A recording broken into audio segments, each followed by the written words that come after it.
এবার আমার নবী ডাক দিয়ে কয়, ও আবু মাহজুরা, তুমি আমার সামনে আবার আজান দাও। এত সুন্দর আজান। আল্লাহর হাবিব তার মাথার মধ্যে হাত বুলাইয়া, এই দিক দা নবী হাত বুলাইছি, ওই দিক দিয়ে নবী আজান দেওয়ার কথা বলেছেন। আল্লাহু আকবার, তিনবার করে আল্লাহু আকবার, আল্লাহু আকবার। এবার আল্লাহর হাবিব সুন্দর আজান দেওয়ার জন্য বললেন, আর আমার নবী পাক সাল্লাল্লাহু আলাইহি সাল্লাম মাথার উপরে হাতটা বুলাইয়া দিলেন এইভাবে। হুজুর এই যে এইভাবে বুলাইয়া ডাক দিয়া কে, আল্লাহ গো, ও আল্লাহ, এই পাগলটারে দিনের জন্য কবুল করে না। অথচ লোকটা হলো কাফের। আল্লাহর হাবিব দোয়া করলেন, আল্লাহ, এই পাগলটার কণ্ঠ অনেক সুন্দর, আমার বড় পছন্দ হয়েছে। ও আল্লাহ, এই পাগলটাকে দিনের জন্য কবুল করে নাও। এই কথা বলার পরে আমার নবীর হাত মোবারকটা যখন মাথার উপরে রাখলেন, এই পাগলা ডাক দিয়াকে, নবী গো, আজান দিব পরে আগে একটু কালিমা পড়াইয়া আমারে মুসলমান বানাইয়া দে। এত সুন্দর চেহারা, এত সুন্দর আপনার ভালোবাসা, নবী গো, আর দেরি করবেন না, মেহেরবানি করে আপনি আমারে মুসলমান বানাইয়া দেন। এবার পাগলা কালিমা পইরা মুসলমান হয়ে গেছে। শুধু মাত্র তাই নয়, আমার নবী, আপনার নবী, তাকে মক্কাতুল মুআজ্জামার মুয়াজ্জিন বানায়া দিয়েছে। আমার নবী তারে মসজিদের মুয়াজ্জিন বানায়া দিছে। কাফের সাহাবী হইয়া গেছে, ইসলাম ধর্ম গ্রহণ কইরা আবু মাহজুরা হইয়া গেছে। হাদিসে দেখবেন অনেকগুলা হাদিস, আন আবি মাহজুরা রাদিয়াল্লাহু তাআলা আনহু قال, এইভাবে অসংখ্য হাদিস আবি মাহজুরা বর্ণনা করেছেন। আল্লাহর হাবিব সাল্লাল্লাহু আলাইহি সাল্লামের সাহাবী হওয়ার পর আবি মাহজুরা এই দিক দিয়ে চুল কাটে, এই দিক দিয়ে চুল কাটে, এই দিক দিয়ে কাটে, কিন্তু তালুর উপরে চুলগুলা কাটে না। এবার সাহাবীরা ডাক দিয়া, আবু মাহজুরা, তুমি সব দিকের চুলগুলা কাটো, কিন্তু মাথা আর তালুর চুলগুলা তুমি কেন কাটো না? এই কথা বলার পর আবু মাহজুরা চোখের পানি ফেলাইয়া ডাক দিয়ে কই, আমার মতো সৌভাগ্যবান আর কেউ নাই। আবু মাহজুরা রাদিয়াল্লাহু তাআলা আনহুকে প্রশ্ন করে, তুমি চুল এই দিক দিয়ে কাটলা, এই দিকে কাটলা, পিছন দিক দিয়ে কাটলাও, মাথার তালুর চুলগুলো কেন কাটো না? ইতিহাস প্রমাণ করে এই আবু মাহজুরার চুলগুলো লম্বা হতে হতে কাদের মধ্যে পড়ে গেছে, একদম লম্বা হতে আছে। কোনো দিন এই চুলগুলা সে কাটে নাই, কোনো দিন চুলগুলার স্পর্শ করে নাই। ডাক দিয়া বলে, আবু মাহজুরা, সব চুল তুমি কাটো, এই মাঝখানে চুলগুলা কেন কাটো নাও? এবার আবু মাহজুরা রাদিয়াল্লাহু তাআলা আনহু বলেন, এই চুলগুলা কেন কাটে না জানুনি? এই চুলগুলোর মাথার উপরে আল্লাহর হাবিবের নূরানি হাত মোবারকের স্পর্শ লেগেছে। আমি যদি আমার চুলের মাথা কেটে ফেলি, তাইলে তো আমার নবীর স্পর্শের জায়গা আমার থেকে বিয়োজন হয়ে যায়, আলগা হয়ে যায়। এই জন্য আমি যতদিন বাঁচব রে, ও দুর্গাপুরের বাবা, এবার আমি মাহজুরা বলে, আমার মরণ হইয়া গেলেও আমি আমার মাথার এই উপরের চুলগুলো আমি কোনোদিন কাটবো না। এই জন্য আমি বলেছি, সাহাবায়ে কেরাম নবীর কেমন ভালোবাসতো, এমন ভালোবাসতো, সাহাবায়ে কেরাম নবীর জন্য জীবন দিয়ে দিত। কিন্তু আমার নবীর সাহাবায়ে কেরামের ইতিহাস অত্যন্ত গুরুত্বপূর্ণ ইতিহাস। নবীর একজন সাহাবী, যার নাম হলো খালিদ ইবনে ওয়ালিদ। জবান খুলে কোন নাম কি? খালিদ ইবনে ওয়ালিদ তিনি যুদ্ধের ময়দানে যুদ্ধ করতে গেলেন। যাওয়ার পরে এমনভাবে যুদ্ধ শুরু করলেন, যুদ্ধের বিজয়ের পতাকা মুসলমানদের পকেটে চলে আসবে। 90% যেন মুসলমানদের অনুকূলে যুদ্ধের বিজয়ের পতাকা। হঠাৎ করে খালিদ ইবনে ওয়ালিদ পিছনে হটে গেল। অন্যান্য সাহাবীরা ডাক দিয়া কয়, খালিদ ইবনে ওয়ালিদ তুমি এসেছো যুদ্ধ করার জন্য। পর 3জন সাহাবী দ্বীনের জন্য শহীদ হয়ে গেল। এবার ইতিহাস প্রমাণ করে সাহাবীরা দ্বীনের জন্য শহীদ হয়েছে, সাহাবীরা নবীর জন্য শহীদ হয়েছে, সাহাবীরা হকের জন্য শহীদ হয়েছে। আমরাও হককে কায়েম করতে যাইয়া শহীদ হইতে চাই কি চাই না? হে আমার আশিকিন জাকিরিন মুহিবিন বাবা জিরারি, এবার খালিদ ইবনে ওয়ালিদ ডাক দিয়া বলে, আমি কেন পিছাই গেছি জাননি? কই কেন? কই আমার মাথার হেলমেটটা পড়ে গেছে, আমি হেলমেটটার কারণে যুদ্ধের মাঠ থেকে পিছাই গেছি। এবার অন্যান্য সাহাবীরা বলেন, 90% আমরা যুদ্ধ জয়ের সম্ভাবনা, আপনি পিছাই গেলে তো আমরা যুদ্ধে হেরে যাব, আপনি কেন যুদ্ধে পিছনে হটলেন? কই আমার মাথার হেলমেটটা পড়ে গেছে, কই প্রয়োজনে আমাদের তলোয়ার আপনার হাতে নেন, তারপর আপনি পিছাবেন না, প্রয়োজনে আমাদের মাথার হেলমেটটা আপনার হাতে মাথায় নেন, এরপর আপনি পিছাবেন না দয়া করে।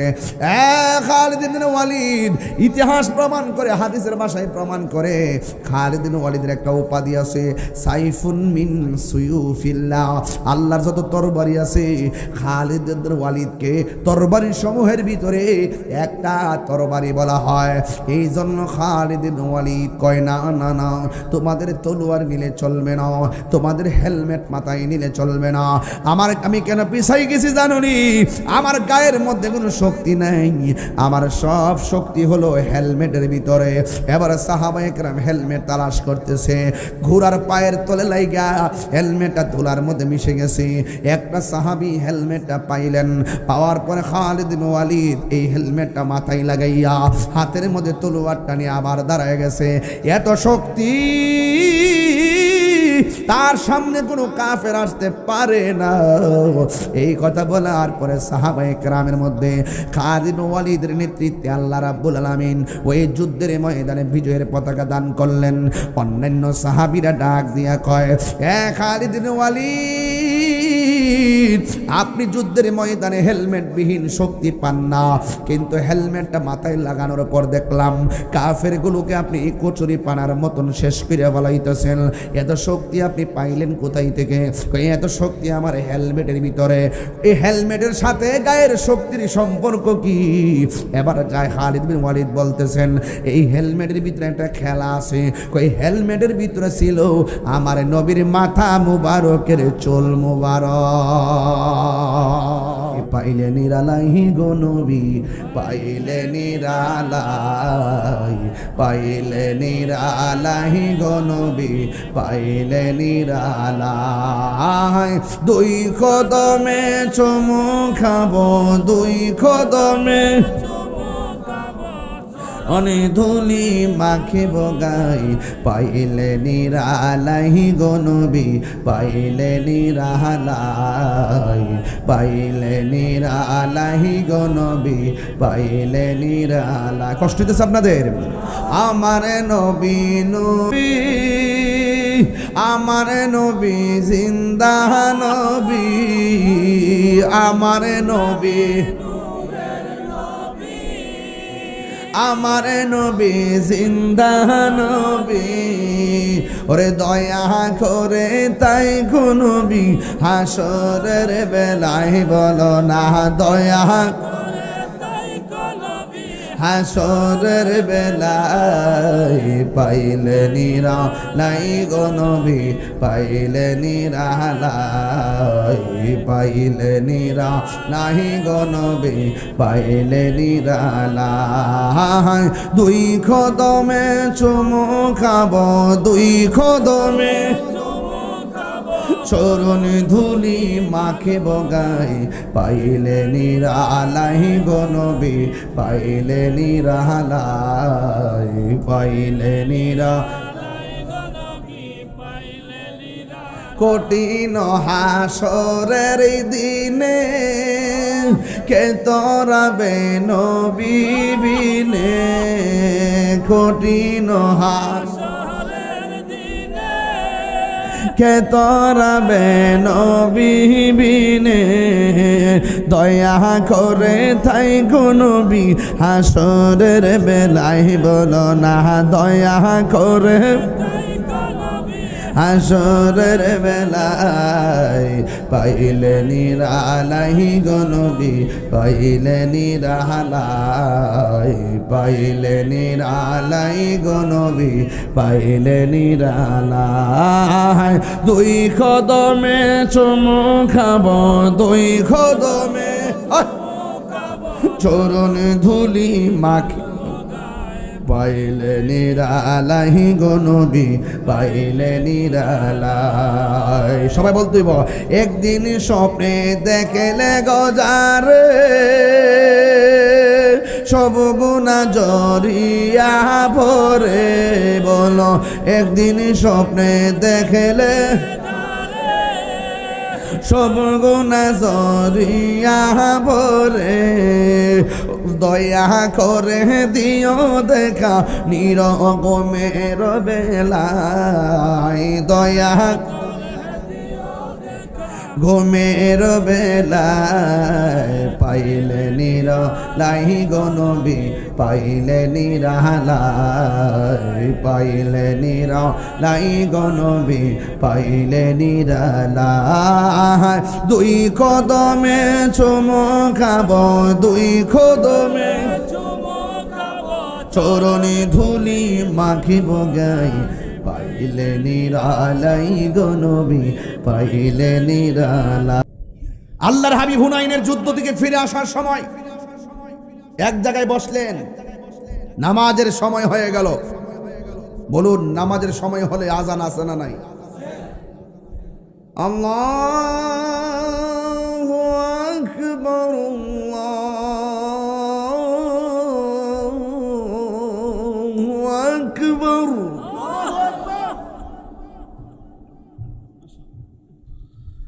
أشهد أن لا إله إلا الله أشهد أن محمدا رسول الله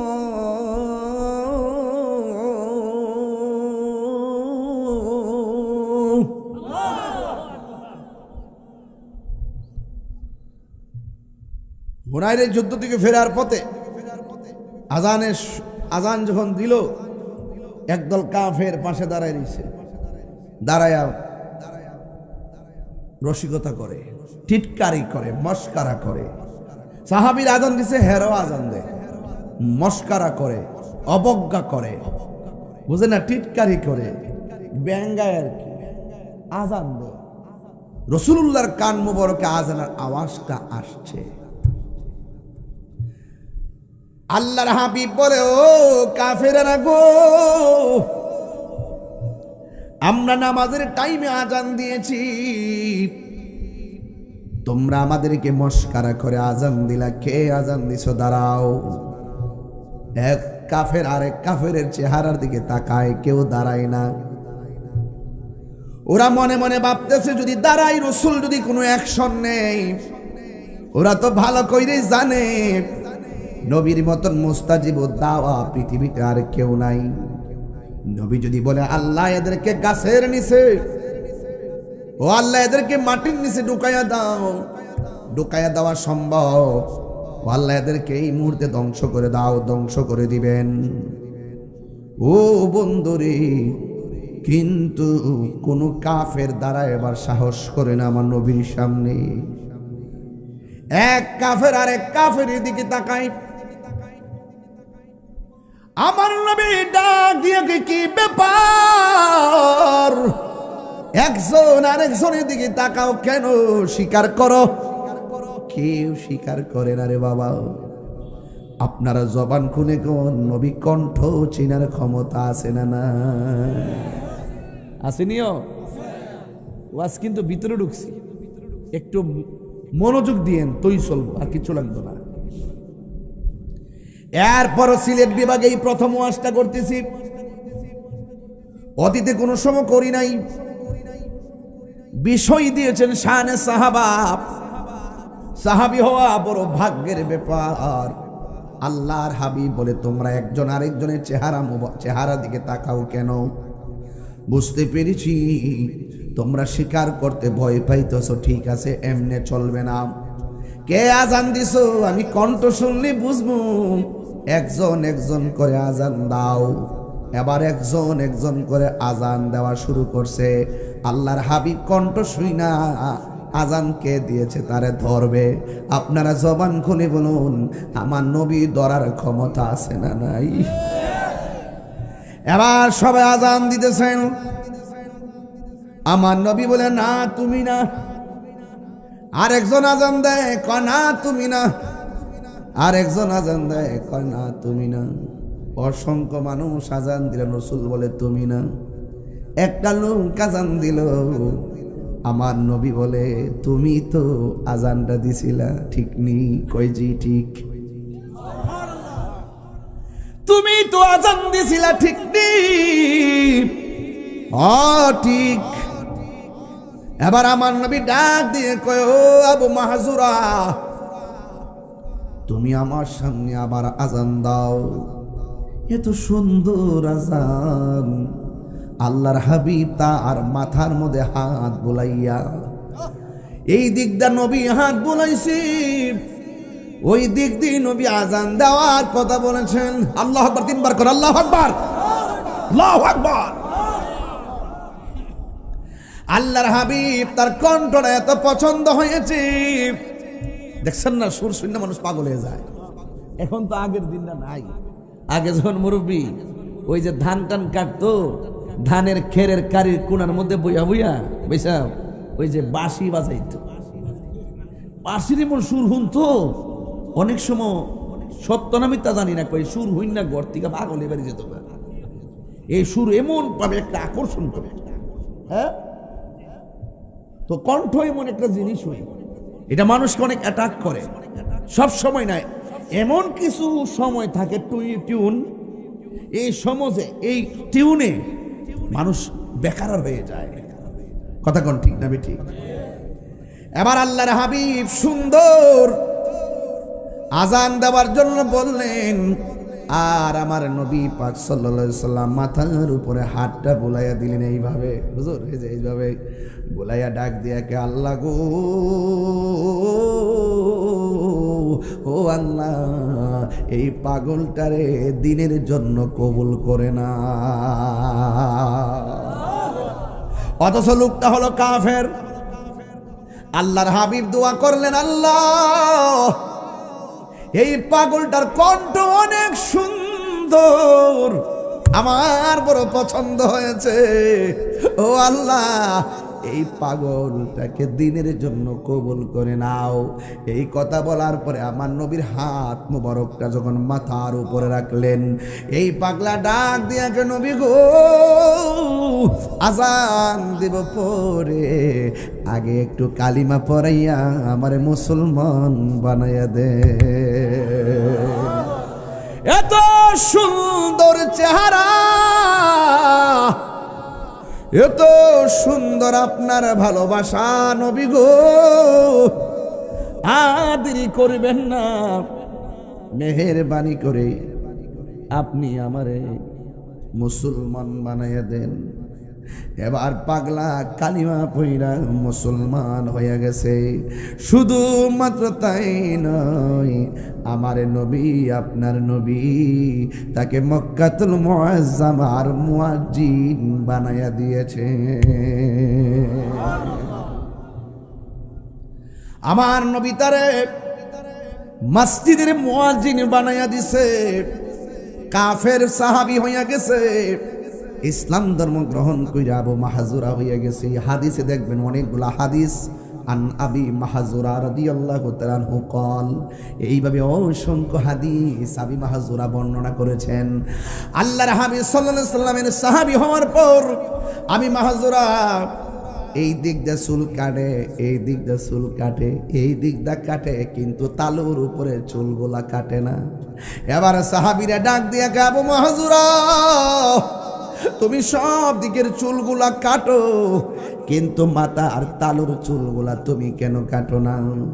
এই কথা বলার পর আবু মাহজুরা চোখের পানি ফেলাইয়া ডাক দিয়ে কই, আমার মতো সৌভাগ্যবান আর কেউ নাই, পাইলে নিরালাই গো নবী, পাইলে নিরালাই, পাইলে নিরালাই গো নবী, পাইলে নিরালাই।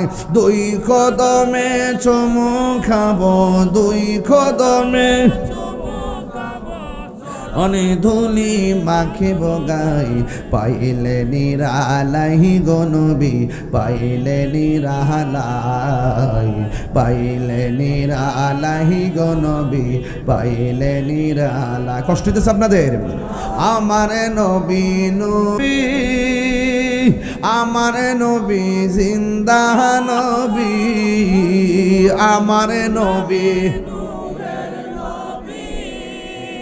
আমার নবী জিন্দা নবী, ওরে দয়া করে তাই গো নবী, হাসরের বেলায় বলো না দয়া, হাসরের বেলায় পাইলে নিরালাই গো নবী, পাইলে নিরালাই, পাইলে নিরালাই গো নবী, পাইলে নিরালাই। দুই কদমে চুমু খাবো, দুই কদমে চরণ ধুলি মাখিব গাই, পাইলে নিরালাই গো নবী, পাইলে নিরালাই, পাইলে নিরালাই গো নবী, পাইলে নিরালাই। কঠিন হাসরের দিনে কে তরাবে নবী বিনে, কঠিন হাসরের দিনে কে তরাবে নবী বিনে, দয়া করে তাই গো নবী, হাসরের বেলায় বলো না দয়া করে, হাসরের বেলায় পাইলে নিরালাই গো নবী, পাইলে নিরালাই, পাইলে নিরালাই গো নবী, পাইলে নিরালাই। দুই কদমে চুমু খাবো, দুই কদমে চরণ ধুলি মাখি, পাইলে নিরালাই গো নবী, পাইলে নিরালাই। সবাই বলতে হইব, একদিন স্বপ্নে দেখলে গজারে, সব গুণা জড়িয়া ভরে, বলো একদিন স্বপ্নে দেখলে সব গুণা জড়িয়া ভরে, দয়া করে দিও দেখা নিরগমের বেলায়, দয়া ঘুমের বেলায় পাইলে নিরালাই গো নবী, পাইলে নিরালাই, পাইলে নিরালাই গো নবী, পাইলে নিরালাই। দুই কদমে চুমু খাবো, দুই কদমে চরণে ধুলি মাখিব গাই, পাইলে নিরালাই গো নবী, পাইলে নিরালাই। জোরে জোরে কি আল্লাহু আকবার বলা যাবে না? হায় রে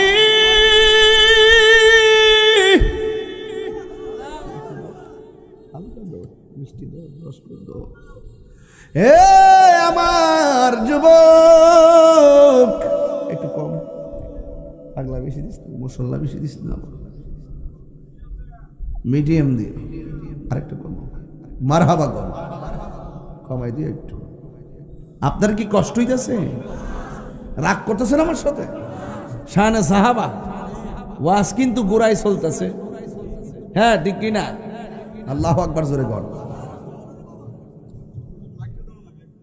মাইকটা দেন। আমার ও নোয়াগাঁওয়ের বাবা কি ভাষায় ওয়াজ করব? এবার আবি মাহজুরা রাদিয়াল্লাহু তাআলা আনহুকে প্রশ্ন করে, তুমি চুল এই দিক দিয়ে কাটলা, এই দিকে কাটলা, পিছন দিক দিয়ে কাটলাও, মাথার তালুর চুলগুলো কেন কাটো না? ইতিহাস প্রমাণ করে এই আবু মাহজুরার চুলগুলো লম্বা হতে হতে কাদের মধ্যে পড়ে গেছে, একদম লম্বা হতে আছে। কোনো দিন এই চুলগুলা সে কাটে নাই, কোনো দিন চুলগুলার স্পর্শ করে নাই। ডাক দিয়া বলে, আবি মাহজুরা সব চুল তুমি কাটো, এই মাঝখানে চুলগুলা কেন কাটো নাও? এবার আবু মাহজুরা রাদিয়াল্লাহু তাআলা আনহু বলেন, এই চুলগুলা কেন কাটে না জানোনি? এই চুলগুলোর মাথার উপরে আল্লাহর হাবিবের নূরানি হাত মোবারকের স্পর্শ লেগেছে। আমি যদি আমার চুলের মাথা কেটে ফেলি তাইলে তো আমার নবীর স্পর্শের জায়গা আমার থেকে বিয়োজন হয়ে যায়, আলগা হয়ে যায়। এই জন্য আমি যতদিন বাঁচব রে ও দুর্গাপুরের বাবা। এবার আমি মাহজুরা বলে, আমার মরণ হইয়া গেলেও আমি আমার মাথার এই উপরের চুলগুলো আমি কোনোদিন কাটবো না। এই জন্য আমি বলেছি সাহাবায়ে কেরাম নবীরে কেমন ভালোবাসতো, এমন ভালোবাসতো সাহাবায়ে কেরাম নবীর জন্য জীবন দিয়ে দিত। কিন্তু আমার নবীর সাহাবায়ে কেরামের ইতিহাস অত্যন্ত গুরুত্বপূর্ণ ইতিহাস। নবীর একজন সাহাবী যার নাম হলো খালিদ ইবনুল ওয়ালিদ।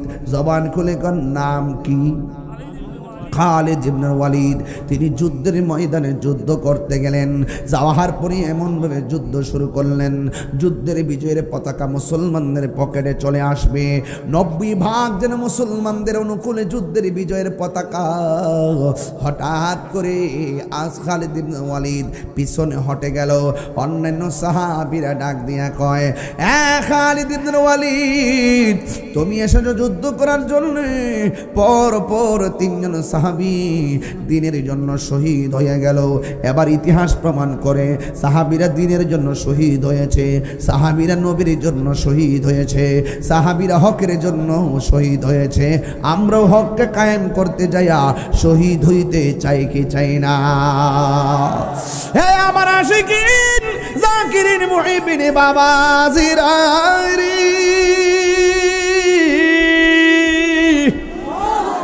এবার খালিদ ইবনুল ওয়ালিদ ডাক দিয়া বলে, আমি কেন পিছাই গেছি জাননি?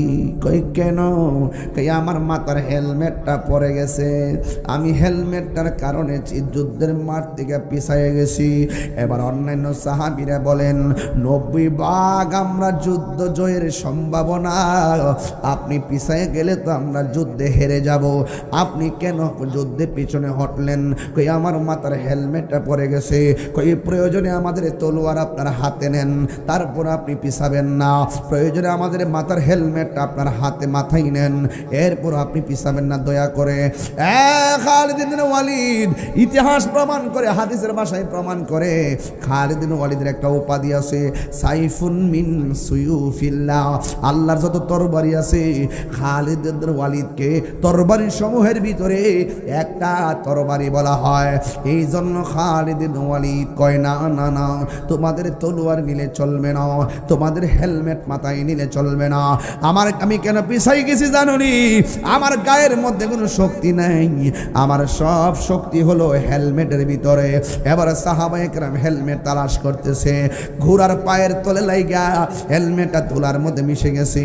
একটা সাহাবী হেলমেটটা পাইলেন, পাওয়ার পরে খালিদ ইবনুল ওয়ালিদ এই হেলমেটটা মাথায় লাগাইয়া হাতের মধ্যে তলোয়ারটা নিয়ে আবার দাঁড়ায় গেছে। এত শক্তি তার সামনে কোনো কাফের আসতে পারে না। এই কথা বলার পরে সাহাবায়ে কেরামের মধ্যে খালিদ ইবনুল ওয়ালিদের নেতৃত্বে আল্লাহ রাব্বুল আলামিন ওই যুদ্ধের ময়দানে বিজয়ের পতাকা দান করলেন। অন্যান্য সাহাবীরা ডাক দিয়া কয়, খালিদ ইবনুল ওয়ালিদ আপনি যুদ্ধের ময়দানে হেলমেটবিহীন শক্তি পান না, কিন্তু হেলমেটটা মাথায় লাগানোর পর দেখলাম কাফেরগুলোকে আপনি কচুরি পানার মতন শেষ করে ফেলাইতেছেন। এত শক্তি আপনি পাইলেন কোথায় থেকে? এত শক্তি আমার হেলমেটের ভিতরে। এই হেলমেটের সাথে গায়ের শক্তির সম্পর্ক কি? এবার যায় খালিদ বিন ওয়ালিদ বলতেছেন এই হেলমেটের ভিতরে একটা খেলা আছে। কই হেলমেটের ভিতরে ছিল আমার নবীর মাথা মুবারকের চুল মুবারক। আর বড় করে কোনা সুবহানাল্লাহ। তাইলে আপনারা জবান খুলে বলেন, সাহাবায়ে কেরাম নবীকে শুধু মহব্বত করেন নাই, নবীর পসিনা মুবারককে মহব্বত করেছেন। সাহাবায়ে কেরাম শুধু নবীকে মহব্বত করেন নাই, নবীর পায়খানা মুবারককে মহব্বত করেছেন। সাহাবায়ে কেরাম শুধুমাত্র নবীকে মহব্বত করে নাই, নবীর প্রস্রাব মুবারককে মহব্বত করেছেন। হযরতে উম্মে আইমান ডাক দিয়া কয়, নবী গো, প্রস্রাব মুবারকগুলো আমি ফেলে দেই, আল্লাহর হাবিব বলে ফেলে দাও। এই কথা বলার পরে হযরতে উম্মে আইমান আমার নবী ডাক দিয়ে কয়, উম্মে আইমান আমার প্রস্রাব মোবারকগুলা কি করেছো? প্রস্রাব মোবারকগুলা কি করেছো? উম্মে আইমান বলতেছেন, আমি পাহাড়ের পাদদেশে কেমনি আপনার প্রস্রাব মোবারকটা রাখি? আপনার প্রস্রাব মোবারকের যোগ্য তো সেই জায়গা না। আমি কেমনি একটা জরাজীর্ণ জায়গার ভিতরে আপনার প্রস্রাব মোবারকটা রাখবো গো নবী? আমি পছন্দ করি নাই। শেষ পর্যন্ত মনে মনে ভাবলাম আমি প্রস্রাব মোবারকটা পান করে ফেলি। এবার প্রস্রাব মোবারকটা পান করে ফেলাইছি। আল্লাহর হাবিব বলে, উম্মে আইমান গো, তুমি তো আমার প্রস্রাব মোবারকটা পান করলা না। যেই পেটের ভিতরে আমার প্রস্রাব মোবারক ঢুকেছে, এই দেহের জন্য আল্লাহর জাহান্নামের আগুন হারাম হয়ে গেছি। আর জোরে জোরে কন্যা আল্লাহু আকবার। এই হলো নবীর প্রতি সাহাবায়ে কেরামদের প্রেম। ও যুবকের দল, কি ভাষায় আমি বুঝাইতাম রে? আমার নবী আপনার নবীর একজন প্রিয় সাহাবী, যার নাম হলো হযরতে তালহা। জবান খুলে কোন নামটা কি? এই আওয়াজে মানি না, জোরে জোরে কোন নামটা কি? হযরতে তালহা রাদিয়াল্লাহু তাআলা আনহু আমার নবীর সঙ্গে যুদ্ধের ময়দানে চলে গেল। আমার নবীর সঙ্গে যুদ্ধের ময়দানে যখন চলে গেল, আমার নবীরে কাফের দল নবীর সিনা মুবারকের বরাবর আমার নবীরে তীর মারতেছিল। ঠিক ওই মুহূর্তে এবার ওই একটা আপনার আমার নবী আপনার নবী রহমাতুল লিল আলামিন, ওই নবীর চেহারা মোবারক আপনাদের সাজন আসছে না? মাশাআল্লাহ, যাক মাশাআল্লাহ, আলহামদুলিল্লাহ করুন, আরো জোরে আলহামদুলিল্লাহ। আমাদের অনেক অনেক বরণ্য অতিথিবৃন্দগণ মাহফিলে এসেছেন। আমি তো আপনাদের এলাকার কয়েকবার আসছি না? আপনারা সবাই অনেক ভালোবাসেন, আমিও ভালোবাসি। আমরা মিলেমিশে এই দেশটাকে সাজাতে চাই। কথা বলেন ঠিক না বেঠিক? ভালোবাসা এটাই হলো সত্যিকার অর্থে পরম ধর্ম। কথা বলেন ঠিক না বেঠিক? এই জন্য আমার যুবক, আমি পর্বটা শেষ করে ফেলি। আমার নবী আপনার নবীর সাহাবীর নামটা কি বলছি? জন্ম আমার নবীর যুগে। এই তুমি তো এমনি সাহারিস, এটা কো, একটু আওয়াজ করে কো বাজান। জন্ম এর যুগে হলে কেমন হতো, জন্ম আমার নবীর যুগে দুনয়নে রাসূল পাক দেখিলে কেমন হতো, দুনয়নে দেখিলে কেমন হতো, জন্ম আমার নবীর যুগে হলে কেমন হতো, জন্ম আমার নবীর যুগে হলে কেমন হতো। আসিত ভেসে হযরতে বেলালের মধুর আযান, সেই আযানে ছিল এমন প্রেম মুগ্ধ রহমান।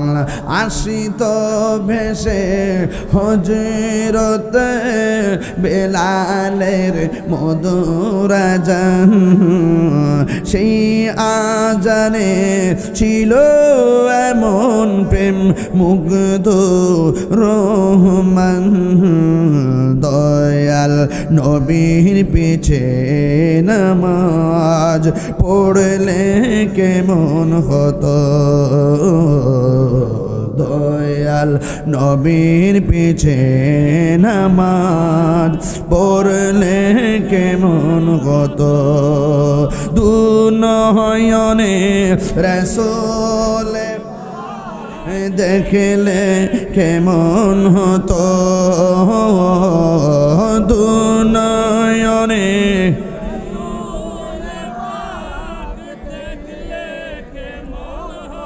ও দয়া নবীর পিছে নামাজ পড়লে কেমন হতো। দুনয়নে রাসূল পাক দেখলে কেমন হতো।